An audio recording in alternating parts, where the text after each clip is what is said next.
अस्सलाम वालेकुम। The English the preparation दा ज़मूंग नहम क्लास ते पदी के इंशाल्लाह वर्ब और दागी टाइप्स दागी सर तड़ल ची सुमर पॉइंट्स और कॉन्सेप्ट्स दी द क्लास 4th इंग्लिश नवाली तर क्लास 8 इंग्लिश पूरी आ टूल बा कवर को और इंशाल्लाह आखिर के यो MCQs टेस्टो मखलू न लेक्चर पर तवज्जो सरा और तर आखिर पूरी उगोरा वर्ब या फेल دا ستوای د دې لپاره ضروري ده چې ته سنټنس جمله پیژنې. ګوره یو سنټنس کې یو جمله کې درې بنیادی اصول غټې غټې سبجیکټ ورب آبجیکټ. اوس په دې جمله کې د دې ورب یو اهم حصہ ده. د ورب نه بغیر دا جمله نامکمله. اوس دا ورب پیژنو چې دا ورب ویسته د کار څه دی. نو په یو سنټنس کې په یو جمله کې ورب دوه غټ غټ کارونه کوي. لومبني دا چې دا تا ته ایکشن ښیي، د سبجیکټ د فاعل ایکشن درته ښیي، یعنی دا ورب یو ایکشن ورډ دی. دا تا ته په هغه جمله کې د کار ښیي، ایکشن ښیي. فار ایگزامپل رن، جمپ، رایټ، ایټ دا ټول داسې ورډز دي چې دا وربز دي. دا په سنټنس کې مونږ ته ایکشن ښیي، په جمله کې مونږ ته ایکشن ښیي. نو ځکه دا ایکشن ورډز چې کوم دي دي ته وربز وایي. پوه شوې تر دې ځای پورې؟ او بیا د دې دویم کار سره د ایکشن نه علاوه نو دا په جمله کې چې کله استعمال شي د ایکشن نه علاوه نو دا به تا ته سټیټ آف بینګ ښیي، یعنی د هغه سبجیکټ د هغه فاعل سټیټ د هغه حالت به درته ښیي. لکه از، ام، آر، واز، ور، بین دا ټول د جمله کې چې کله استعمال شي دا وربز دي او دا د هغې فاعل د هغې سبجیکټ سټیټ ښیي، حالت ښیي، د هغه کنډیشن موږ ته ښیي. مثلا زه تا ته دوه سنټنسز ویمه، جملې ویمه. هی رایټس ا لیټر، هغه یو خط لیکي. نو دلته دا رایټ یا دا رایټس دا یو ایکشن ورډ دی، دا تا ته یو کار ښیي. هی د یو کس تا ته ایکشن کوي، کار درته ښیي چې هغه څه کوي. ټیک ده؟ دا شان که زه ووایم هی از ا ډاکټر، هی از ا ډاکټر، نو په دې جمله کې دا از دا د دې هی یعنی د دې سبجیکټ د ده تا ته سټیټ ښیي، حالت ښیي. اوس ورپسې فارمز آف ورب وپېژنه چې د ورب فارمونه شکلونه کم کم دي. نو پنځو فارمز کې دا وربز په دې سنټنسز کې په دې جملو کې استعمالیږي. د څه لپاره؟ ټو میک ګرامیټیکلی کریکټ سنټنسز، چې ګرامیټیکلی صحیح جملې جوړې کړي شي د هغې لپاره د وربز دا پنځه واړه فارمونه استعمالیږي. اوس دا وایي چې هغه پنځه فارمونه کم کم دي، پنځه شکلونه کم کم دي د وربز. نو یو دی بیس فارم، بل پاسٹ فارم، بل پاسٹ پارٹیسپل، بل پریزنٹ پارٹیسپل، بل تھرڈ پرسن سنگولر. اوس دا پنځه واړه فارمونه دا به د یو دوه مثالونو په ذریعه تا ته مکمل کلیر شي چې د دې مطلب څه دی. فار ایگزامپل واک، واکډ، واکډ، واکینګ او واکس. ټیک دا د دې واک د دې بیس فارم نه علاوه دا نور فارمونه شو. واک، واکډ، واکډ، واکینګ، واکس. دغه شان بل یو ایگزامپل گو، وینټ، گون، گوینګ او گوز. دا د ورب پنځه فارمونه شو. پوه شوې تر دې ځای پورې؟ نیکسټ ورپسې ټایپس آف وربز وایو چې د وربز د فعل اقسام کم کم دي، قسمونه کم کم دي. نو لومبني قسم د ورب دی مین ورب، مین ورب. نو په یو سنټنس کې چې کوم اصلي ورب دی یا لومبني ورب دی چې یا تا ته اصلي یا اولنی ایکشن ښیي یا هغه سټیټ حالت ښیي د یو سبجیکټ، نو هغه ورب ته مین ورب وایي. د ایگزامپلز نه به ورته کلیر شي نور هم. فار ایگزامپل هی پلیز فوټبال، هغه فوټبال کوي. نو دلته دا پلیز دا دلته مین ورب دی. دغه شان هی از ا ډاکټر، هغه یو ډاکټر دی. نو دلته دا از به طور مین ورب استعمال شوی دی ځکه دلته د دې سبجیکټ هغه سټیټ هغه حالت وخو he is a doctor. بل ټایپ دی helping verb. د نوم نم پته لګي چې دا د مین ورب هیلپ کوي، مدد کوي په یو جمله کې. نو چې کوم بی دی، ډو، هیو اینڈ دیئر ډیفرنٹ فارمز، دا ټول د هیلپینګ ورب ایگزامپلز دي.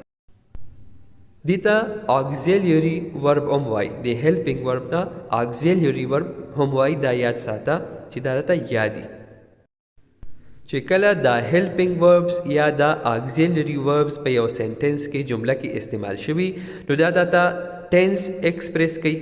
ټینس دته ظاهري چې د دې جملې ټینس یعنی زمانه کم یو دا پریزنٹ، پاسٹ، فیوچر. ټیک ده.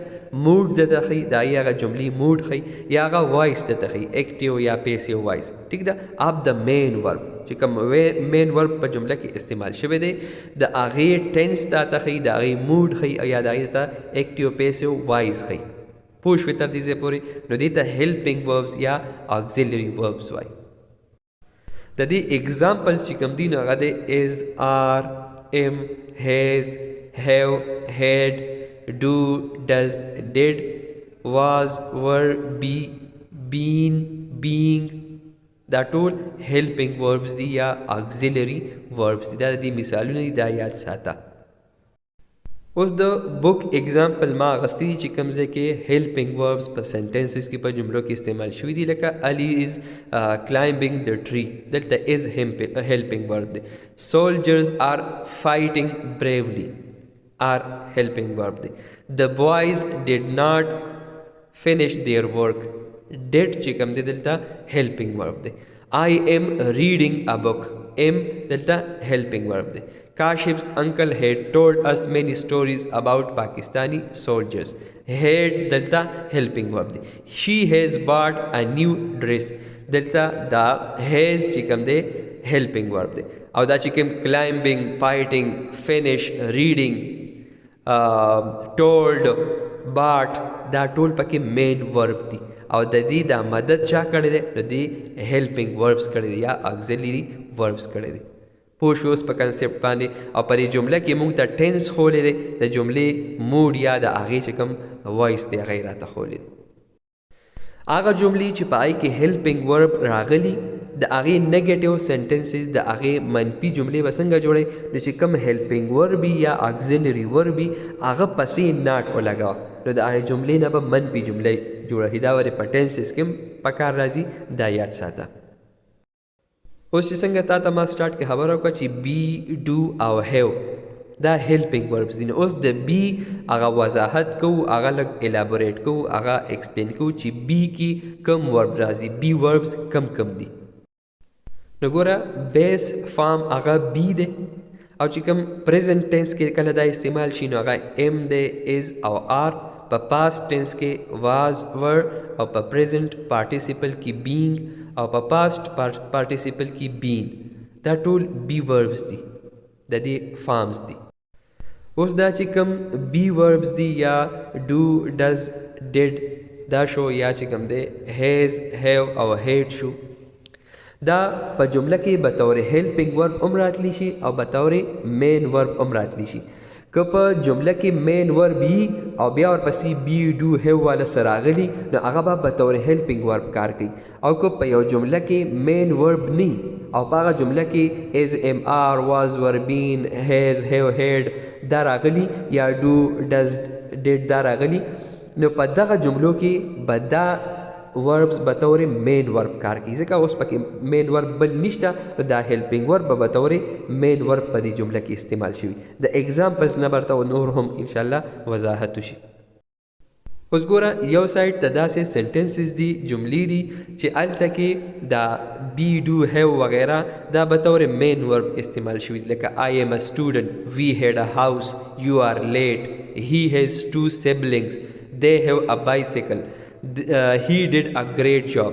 دلته کې دا چې کوم هیلپینګ وربز دي دا بطور مین وربز راغلي دي، بطور مین ورب استعمال شوي دي او هغه ځکه چې دلته کې بل مین ورب نشته دی نو ځکه دا شان دی بل سایډ ته که ته وګورې دلته دا بطور هیلپینګ ورب یا اکزیلري وربز راغلي لکه آی ایم ریډینګ ا سټوري او دلته مین ورب ریډینګ شته نو ایم راغی دا اوس هیلپینګ ورب دی.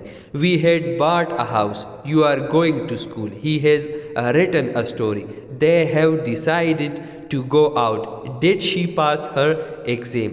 اوس دلته ګوره پرې جملو کې نور مین وربس شته نو ځکه دلته بی ډو او هیو والا چې کوم وربس دي دا بطور هیلپینګ ورب استعمال شوي دي. امید لرم چې انشاءالله کانسیپټ په دې کلیر شوي. دا جملې دا د نظر نه تېرې کا ځکه ایټا ټیسټ کې ایم سی کیوز ایگزامپل دا ټول د بک نه رالي نو چې دا د نظر نه تیر شوي انشاءالله دا به په ټیسټ کې پکارېږي. دې سره سره دا یاد وساته چې کم یو هیلپینګ ورب به کم یو پروناون سره راځي ٹھیک ده نو آی سره به ام لګي هی سره به از لګي شي اټ دې سره به از لګي یو وی دې سره به آر لګي آی سره ام هی شي اټ سره از او یو وی دې سره به آر لګي. دا بالکل په یاد وساته چې سنټنس دی صحیح وي ام سی کیوز انشاءالله بیا صحیح وي.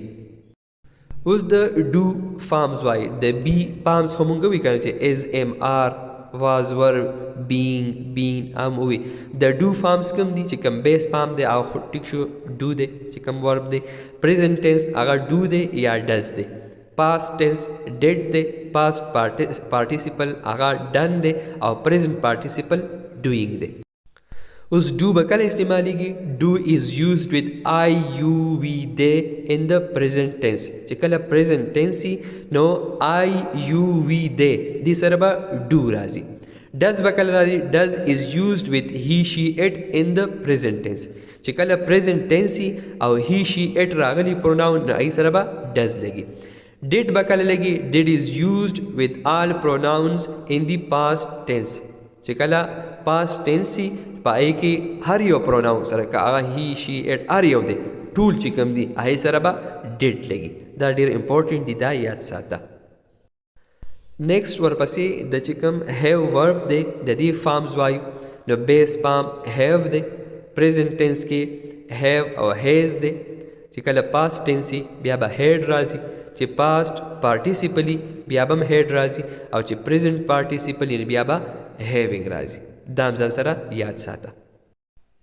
هیو چې کوم دی دا به آی یو وی دی دا چې کوم پروناون دی په پریزنٹ ټینس کې کله دا استعمال شوي نو دی پروناون سره به هیو راځي.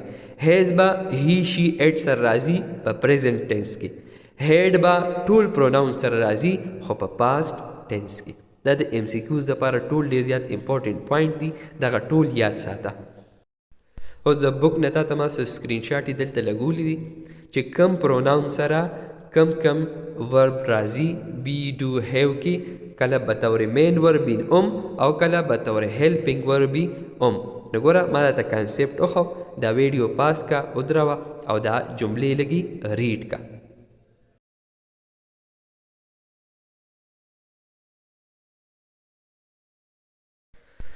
نیکسٹ ورپسې ریګولر وربس پیژنو چې ریګولر وربس څه ته وایي.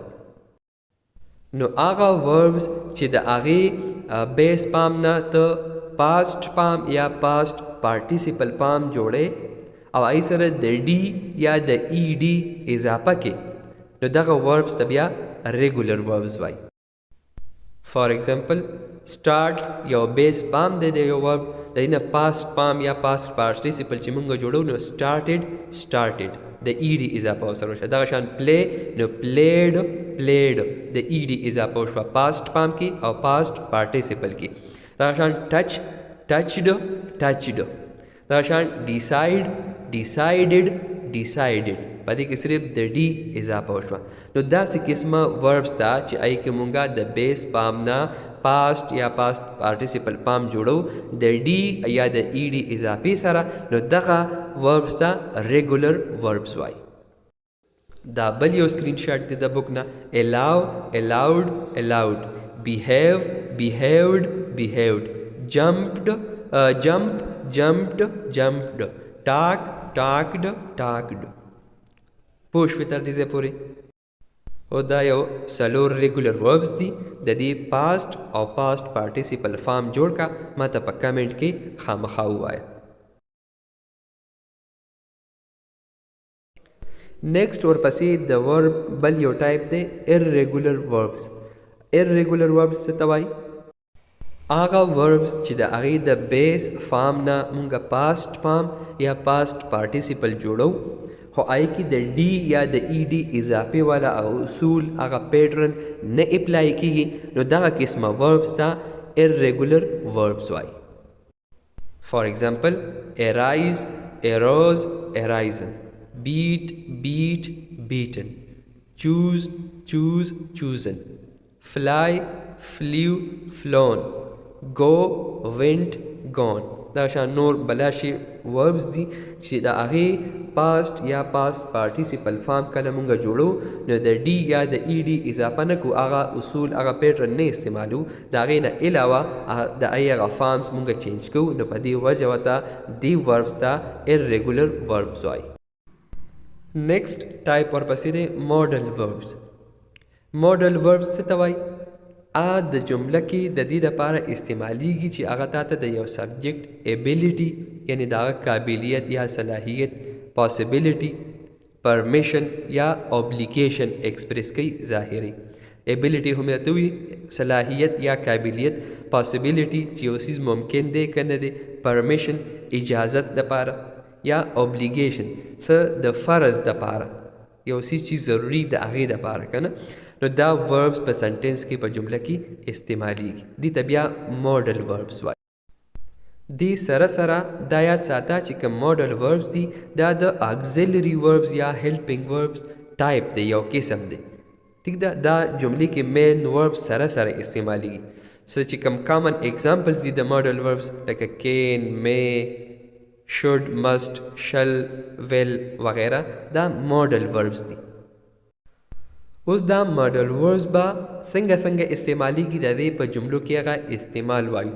نو کین از ا موډل ورب دیٹ از یوز ټو کنوے ابیلیټي. کله چې یو جمله کې د ابیلیټي د سبجیکټ ابیلیټي ایکسپریس شوي د هغه صلاحیت یا قابلیت ظاهر شوي نو د هغې دپاره دا کین لفظ استعمال شوي. فار ایگزامپل I can show you my passport and identification. وی زه تا ته خپل پاسپورټ او خپل شناختی کارت هغه تا ته خولی شمه، ما سره شته. ټیک ده، زما ایبیلیټي صلاحیت شته چې تا ته هغه وښیم، یعنې ما سره موجود دي. نو دلته دا کین چې کوم دی موډل ورب استعمال شو. اوس د کتاب یو سکرین شاټ دی، دې کې یو څو سینټنسز دي چې هغې کې هغه کین استعمال شوی دی. لکه علي کین سپیک ډفرنٹ لینګویجز. دلته یو صلاحیت خولی دی. علي یو سبجیکټ دی کنه، یعنی علي مختلف قسمه ژبې ویلی شي. دا شان دویم جمله کین وی گو هوم ناو، آیا مونږ کور ته اوس تلی شو؟ دلته پرمیشن د اجازت دپاره دا کین استعمال شوی دی. دیس نیوز کانټ بی ټرو، دا خبرې دا خبرونه ریشه نشي کېدی. نو دلته کې داسې امپاسبل، دا ممکنه نه ده چې دا خبرې ریشه وي. ګوره هغه امپاسبل حالت یې بیان کړی دلته. پوه شوې تر دې ځای پورې؟ دغه شان سعد کین ورک ان ا بینک بٹ هی کین ناٹ ټیچ ان ا سکول. سعد دې کې دا صلاحیت شته چې دی په یو بینک کې کار وکړي شي، خو په سکول کې دی کار ټیچینګ یا استازي نشي کولی. دغه هی کین رائډ ا بایک بٹ هی کین ناٹ ډرایو ا کار. هغه یو موټر سایکل چلولی شي، یو بایک چلولی شي، خو د ګاډي د موټر کار د کار ډرایوینګ نشي کولی. نو دا د موډل ورب کین چې کوم دی د هغې استعمال چې دا په جمله کې د څه دپاره استعمالیږي. امید لرم چې انشاءالله پوه شوي به یې. نیکسٹ ورپسې دی می. می به څنګه استعمالیږي؟ نو می از ا موډل دیٹ از یوز ټو آسک پرمیشن اینڈ ټو انډیکیټ پولایټنس. دا د اجازت دپاره، اجازت غوښتو لپاره دا می لفظ یا موډل استعمالیږي په سنټنس کې په جمله کې، یا چې ته داسې په نرمۍ دپاره یو څیز چې کوم دی هغې ظاهرولو دپاره هم دا می استعمالیږي. شایستګۍ دپاره، پولایټنس مطلب شایستګي چې ورته وایي. فار ایگزامپل may I see your ticket please. آیا زستا دا ټیکټ لیدی شم ښه په نرمۍ سره ورته یې خبره وکړه که یالې دی نو ګوره یو اجازت یې وغوښته او په شایستګۍ سره خوش اخلاقۍ سره یې ورته خبره وکړه may I see your ticket please. نو دلته کې دا مې داسې موډل دی چې دا د پرمیشن او د پولایټنس دپاره استعمال شو. دغه شان he may join Pakistan army دلته پاسبیلیټي دپاره استعمال شو. هغه د پاکستان آرمي هغه جاین کولی شي هغې کې شاملېدی شي. دغه شان may I come in sir آیا زه دننه راتلی شمه سر نو دلته د اجازت غوښتو دپاره ask permission د دې دپاره استعمال شو. there may not be many people there اوسو کیدی شي چې هلته ډېر خلک نه وي د ډاوټ دپاره د شک ظاهرولو دپاره دی کې چې کوم دی دا جمله کې دا مې استعمال شو. دا شان you may not borrow the car until you learn driving تر څو پورې چې تا ډرایوینګ نه دي زده کړې نو تا چې کوم دی نو تا له کار اخیستل د چا نه دي پکار بارو کول قرض کول نه دي پکار. دلته ایکسپریس پروهیبیشن یو څیز نه منع کول کړي دي نو پروهیبیشن دپاره دا مې استعمال شو. د مختلف مقاصد دپاره دا مې استعمالیدی شي هغه اگزامپلز او هغه سنټنسز مونږه ذکر کړل. نو که MCQs راشي نو چې ته پې بیا پوهیږي انشاءالله. دغه شان may I go to drink water آیا زه اوبو څښلو له تللی شمه اجازت یې غوښتی دی. may I use your pencil آیا زه ستا د پنسل استعمالولی شمه اجازت یې غوښتی دی. you may not leave the classroom now تا له اوس چې کوم دی کلاس روم پرېښودل نه دي پکار دلته یې یو څیز نه منکول کړي دي پروهیبیشن هغه دغه استعمال شوی دی. should is a model that is used to show probability without certainty. دا should model ور به هغه استعمالي کې چې کله probability دی یو څیز امکان ته یادې چې هغې کې د یو څیز امکان په باره کې خبره کوي چې هغې کې پوره 100% یقین نه 100% حقیقت پکې نه نو هغې دپاره بیا دا should په سنټنسز کې استعمالیږي. For example, should I book the aisle or a window seat? مالا د کتارونو منځ کې یو سیټ بک کول پکار دي که نه کړکۍ غاړې ته سیټ بک کول پکار دي. نو دلته ګوره پروبیبلیټي استعمال شوه امکان بغیر د څه سرټنټي نه. ټیک ده که نه. دین علاوه should is used to make recommendations ته چاته څه ریکمنډ کې د هغې دپاره استعمالیږي. to give advice چاته نصیحت کې or to talk about an obligation یا د چاته د ډیوټۍ په باره کې د سفرز په باره کې خبره کې او should not چې کوم دی په منفي جملو کې بیا استعمالیږي. لکه ګوره we should drink at least 8 glasses of water every day دا اوس موږ ته یو نصیحت کوي صحیح ده. دا شان you should listen to your teacher carefully تا له خپل استاد ته په توجه سره د هغه خبرې چې کوم دی تا دا په توجه سره اورېدل پکار دي. دا شان Abira should complete her homework on time هغې له خپل homework په ټیم باندې مکملول پکار دي. you should take some rest after a long trip د لوی چکر نه بعد تا ته لږ آرام پکار دی. children should not watch a lot of television وړو له ډېر ټي وي کتل نه دي پکار. we should not make fun of others موږ له د بل کس مذاق اړول نه دي پکار. نو ګوره دا د should استعمال شو چې should به ته څنګه استعمالې په سنټنسز کې په جملو. بل ماډل ورب چې کوم دی هغه must دی. must هغه په یو جمله کې راځي چې هغه یو obligation ظاهري یو ډیوټي یو فریضه ظاهري یا کمپلشن مطلب چې یو څیز ډېر ضروري په هغې باندې زور ورکولی کېږي نو دا لفظ چې کوم دی استعمالیږي. لکه د اگزامپلز نه به تا ته کلیر شي. you must be at the gate 30 minutes before boarding. یو داسې طریقه ده چې هغې کې واړه د سیمسټر په دوران کې په سکول کې اوسیږي او په بدله کې چې کوم دی هغې ته پیمنټ کوي. نو هغه ته وایي چې تاله په گیټ باندې 30 منټ مخکې راتلل پکار دي چې ته 30 منټ مخکې د گیټ باندې موجودي د بورډینګ نه چې واړه سکول ته راځي. ټیک ده چې ته 30 منټ مخکې په گیټ باندې ولاړې. نو ګوره یو څیز هغه فریضه یا یو خبره باندې زور ورکوي هغه خبره ډېره ضروري ده نو دلته must model verb استعمال شوی. shall and will are models that are used to indicate predictions. د پریډکشنز د پیشنګویۍ ظاهرولو لپاره په جمله کې شل یا ویل ماډل ورب استعمالیږي. فار ایگزامپل will you be bringing your luggage. ګوره اوس د فیوچر خبره ده، را روان وخت خبره ده، یعنی پریډکشن دی. آیا ته به را روان وخت کې ځان سره سامان راوړي؟ ټیک ده. دلته کې ویل چې کوم دی بطور ماډل ورب استعمال شوی دی، دا پریډکشن ښیي موږ ته. دغه شان shall I expect the airplane to take off on time. آیا زه دا امید ساتلی شم چې دا جهاز به چې کوم دی په ټیم باندې ټیک آف کیږي. صحیح ده. نو دلته کې بیا چې کوم دی پریډکشن استعمال شوی دی، د فیوچر هغه پیشنګویي شوې ده.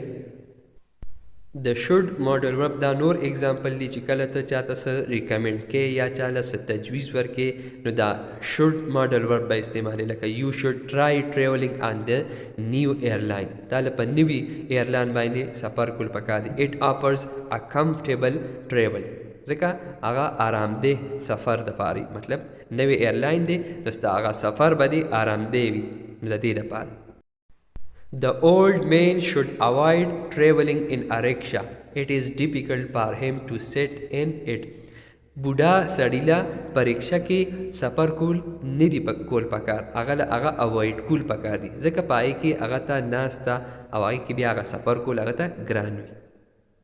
نو ګوره یو تجویز یا یو قسمه نصیحت دپاره دا شوډ ماډل ورب استعمال شو. د کمانډ دپاره چې ته چاله کمانډ ورکې هغه ته چې کوم دی حکم کې د څه څیز، نو چې کوم ماډل ورب دی must have to یا need to دا به استعمال. لکه ګوره you must catch the 8 o'clock bus to reach اسلام آباد on time. اسلام آباد ته رسول لپاره تاله پکار چې خامخا 8 بجو والا هغه بس هغه چې کوم دی کیچ کی هغه بک کی. You need to be here before 10 AM in the morning else you will miss your flight. ویتاله پکار چې ته د 10 بجو نه مخکې د سهار د 10 بجو نه مخکې ته دلته کیږي، کنی نه وي ته به خپل فلایټ هغه به میس کړي. د ګوره یو کمانډ یې کړی دی، په یو څیز باندې زور ورکړی دی، حکم یې کړی دی. د obligation یا necessity دپاره یو څیز فرضي څه فریضه یو ضروري څیز نو د هغې دپاره چې کوم ماډل وربز دي هغه د کمانډ دپاره یا د هغه دپاره چې کوم استعمالي کړي هم هغه د دې دپاره هم استعمالي. لکه ګوره must have to or need to. For example we have to wait for our train to arrive as it was 4 hours late. چونکه هغه ټرین چې کوم دی هغه 4 غنټې لیټ دی، نو موږ له دې لپاره ویټ کول پکار دی، موږ له انتظار کول پکار چې تر څو پورې هغه راغلی نه. You don't need to come if you don't want to. اوس ګوره بله یو جمله ده، وی تاله راتلل نه دي پکار که ستا خوښه نه ستاړه نه نو بس مه راځه. ټیک ده که نو دلته کې دا need to استعمال شو. Next type ورپسې دی transitive verb. A transitive verb requires a direct object to complete its meaning. داسې یو verb چې هغه جمله مکملېدو دپاره یا د هغې معنی مکملېدو دپاره د object ضرورت وي دی verb ته، نو دغه verb ته transitive verb وایي. د examples نه به نور هم کلیر شي. He played the piano. هغه چې کوم دی پیانو بجاو کو پلی یې کو. نو ګوره هی پلیډ دا پلیډ کو یوازې راغلی نو د دپاره د ابجکټ ضرورت اوس دلته شته چې څه یې بجاو کړه، نو پیانو یې بجاو کړه. نو اوس ګوره دلته دې جمله کې دا پلیډ ټرانزټیو ورب دی، ځکه دا به هله پوره معنی ورکوي دا جمله چې دې ورب سره ابجکټ راغلی. پوه شئ په کنسپټ باندې. نیکسټ ورپسې دی انټرانزټیو ورب. د ټرانزټیو ورب الټا، یعنی داسې یو ورب چې هغه په جمله کې راشي استعمال شي هغه پوره معنی ورکوي، هغې ته د آبجکټ ضرورت نه وي، ډایرکټ آبجکټ ضرورت نه وي د معنی مکملولو لپاره چې هغه معنی د جملې پوره شي او هغه پوره واضحه شي. نو دغه قسمه وربز ته انټرانزټیو وربز وایي. فار ایگزامپل the soil dries out.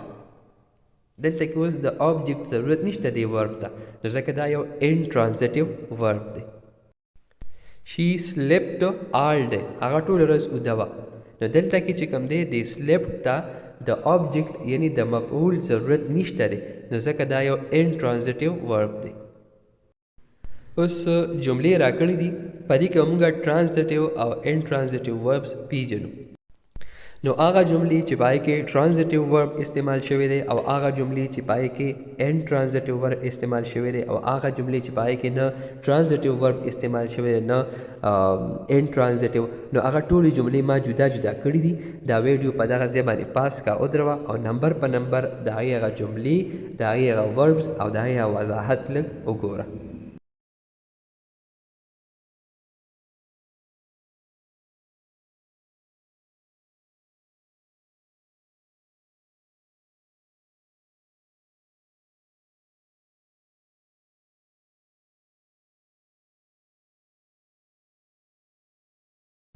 اوس ګوره د بوک نه یو 15 اگزامپلز دي 15 وربز دي دا به مونږه د ټرانزټیو ورب په تور هم استعمالو په جملو کې او د انټرانزټیو ورب په تور به هم استعمالو. لکه ګوره شي پلیز د پیانو بیوټیفولي دلته دا ټرانزټیو ورب شو. د چلډرن پلی ان دی پارک ایوری ایونینګ دلته چې کوم دی دا به تور انټرانزټیو ورب شو دا پلی. دا شان grow یو ورډ دی دویم نو he grows tomatoes in his backyard دا transitive verb استعمال شو دلته دا grows او the plants grow quickly in the summer دلته کې intransitive استعمال شو.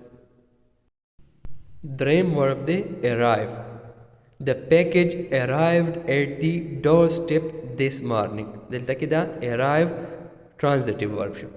They arrived late to the meeting دلته کې arrive چې کوم دی دا به طور intransitive verb استعمال شو. څلورم verb دی vote she voted for her favorite candidate in the election transitive verb په طور باندې استعمال شو. citizens must vote to make their choices heard دلته چې کوم دی به طور intransitive verb استعمال شو. پنځم دی laugh he laughed at the joke his friend told دلته transitive verb په طور باندې استعمال شو.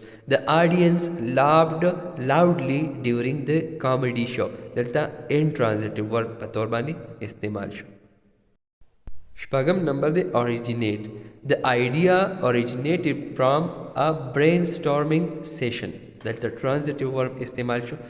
This tradition originates in ancient customs دلته کې دا به طور intransitive verb استعمال شو. اوس ورپسې دا پیژنو چې phrasal verb څه ته وایي. نو ګوره داسې verb چې هغه main verb سره سره یو preposition یا adverbs prepositions یا adverbs ورسره رايوځي شي verb سره او هغه یو جدا معنی پیدا کی چې هغه د مین ورب نه بیا مختلف وي چې کوم اوریجنل ورب وي د هغې نه مختلف وي. نو داسې قسمه وربس ته څه وایي پریزل وربس. د ایگزامپلز نه به ښه کلیر شي انشاءالله واضح به شي. فار ایگزامپل give up look after run out of scroll up blow up دا ټول پریزل وربس دي. فار ایگزامپل ته دی جملې ته ګوره she gave up smoking دلته gave up phrasal verb استعمال شو او د gave up معنی ده stopped یعنی هغه smoking پرېښود. اوس give معنی ده دینا ٹھیک شو کنه خو دلته چونکې up gave up راغی نو دلته د دې معنی اوس بدله شوه دا اوس یو phrasal verb شو او د دې معنی شوه stopped یو څیز پرېښودل یو څیز چې کوم دی هغه ودرول بس هغه ختمول. و دا څه پریزل وربس دي. نو دا ویډیو پاس کا ودروه او دا پریزل وربس پوره ریډ کا دا هغه تعریفونه او دا هغه مثالونه دا ټول وګوره. اوس که زه دا بیا یو چې کوم دی ایکسپلین کوم نو دا ویډیو به ډېره لینتي شي نو ته یې په خپله وکړه ټایم به درسره بچ شي او ما ته به هم لږ اسانه شي.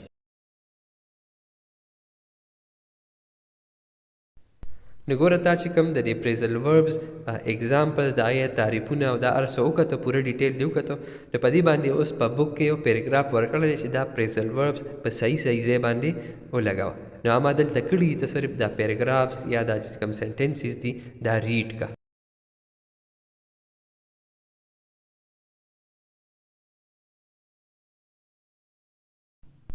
اوس په دې باندې په بوک کې یو څو ام سی کیوز دي. نمبر 1 دی someone dash my email account and stole my important data. دې کې کوم پریزل ورب راځي؟ hacked into, went down, put down که scroll down. نو دلته کې دی hacked into، یعنی زما هغه ایمیل اکاونټ یې هیک کو، هغې ته چې کوم دی ور داخل شو او زما ټوله ډیټا یې چې کوم دی پټه کړل. دویم نمبر دی what is the opposite of turn out؟ turn on. د turn on اپوزیټ الټا څه دی؟ سویچ آن، سیټ اپ، شٹ ډاون که سکرول ډاون. نو شٹ ډاون چې کوم دی د ټرن آن اپوزیټ دی، الټا دی. دریم نمبر یو نیډ ټو ډیش یور یو ایس بی ټو سی د سټورډ فایلز. دلته دی پلګ ان، تا له خپله یو ایس بی پلګ ان کول پکار دی په دې ډیوایس کې چې ته خپل تا سره کوم فایلونه سټور دي چې هغه ته وویني. څلورم نمبر دی یو نیډ ټو ډیش لینک ټو فل ان دی اپلیکیشن form. نو دلته دی you need to click on the link to fill in the application form. تاله په دې لینک باندې کلیک کول پکار دی، کلیک آن. اوس تا تما یو 20 یو 20 ام سی کیوز جوړ کړي دي د پاور او دای په ټایپس باندې. یو ام سی کیو بس تا مه ته راځي، هغه ځای باندې ویډیو او دروا او هغه ام سی کیو خپ توجه سره ریډ کاوه او ځان په پویاوه چې کوم آپشن کریکټ دی هغه ذهن کې یادوه. بیا چې کله تا ته جواب راشي هغې سره خپل جواب وګوره چې آیا صحیح دی که نه دی. که صحیح نو ټیک ده، که نه نو بیا هم ما هغې سره پوره ایکسپلینیشن، پوره وضاحت کړی دی، نو د هغه ځای نه زده کوه.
نو دا زموږ د انګلیش د پریپریشن نهم کلاس. امید لرم چې ان شاء الله په ټاپک باندې به 100% پوه شوي که ویډیو دې خوښه شوي لایک یې کا کمنټ پې وکړه او خپلو ملګرو سره خامخا شیر کړه او که ته زموږ په دې چینل باندې نوي او تر اوسه پورې تا چینل نه سبسکرایب کړی نو چینل سبسکرایب کا او د خوا کې غنټې هغه نشان هم دباو کا ځکه چې کله هم نوي نوي لیکچرز اپلوډ کیږي نو اول نوټیفیکیشن به تا ته راځي ان شاء الله ډېر ژر به ملاقات کیږي په یو نوي لیکچر سره خوشحاله او آباد اوسئ د لوی الله په امان